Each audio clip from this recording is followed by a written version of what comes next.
What's up guys, so it's raining today in San Diego, so I figured I might as well do a surfboard haul because last week I bought 2 surfboards, and even though I already have 10, I'll tell you why I was stoked on buying these surfboards so that you can also enjoy the stoke as well.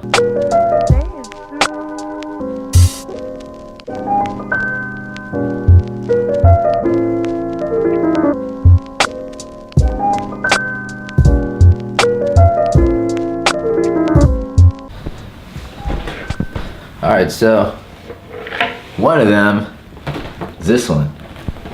And this one is a cool little one from the 70s. It's actually, actually when I got this whole deck was so dirty. It was like full of wax that I'm not even sure from when the guy even waxed it.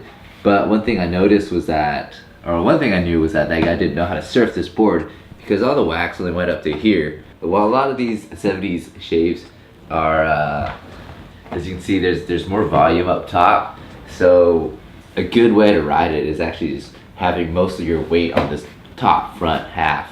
And he had like no wax up over here, meaning he never got here. And when I bought this from the guy, he was also like, hey, that's a hard board to ride. I didn't really know how to ride it. There's a lot of volume though, but I just had to do little fixes on the tail and stuff. But let me show you some other details that I really like about this.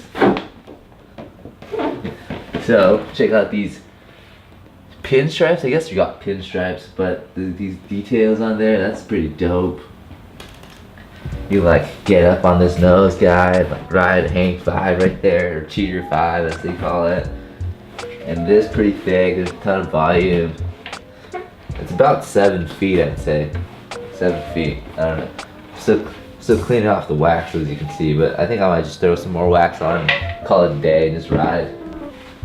Here's also the bottom half of the board. Kind of harder rails right here, a little harder. So the rails are the side of the board. These rails are kind of round. It's still kind of hard. But right here, it ends up being sharp, so it's not completely round. And it's also a single fin surfboard.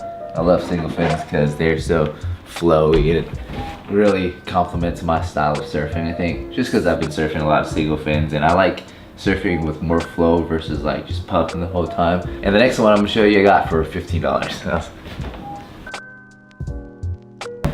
This is the next one. It's actually pretty long. More than positive it doesn't fit in that frame, but this is the other board. It's a 101 Sports from Leucadia. Leucadia is actually a city pretty close to where I am. It's probably like 30 minutes away in North County, San Diego. This board I probably wouldn't have bought normally, but it was $15, and $15 is basically going out for a drink in PB, or 2 drinks at least, that'd be nice. 2 drinks in PB, and instead of going out for 2 drinks, I go home with the surfboard. So this is about 8 feet 6. It's kind of a weird in-between. It's not exactly a longboard in the traditional sense, like the longboards that I like riding, but it's still pretty long. The interesting thing is that it's also got this fin box, but this middle fin is pretty short, so I would put a big fin on there and I'd probably have a pretty alright time with it. It's pretty thin right here. The rails are pretty thin. So what that means, I mean, not the rails, but the whole board itself is pretty thin for a longboard.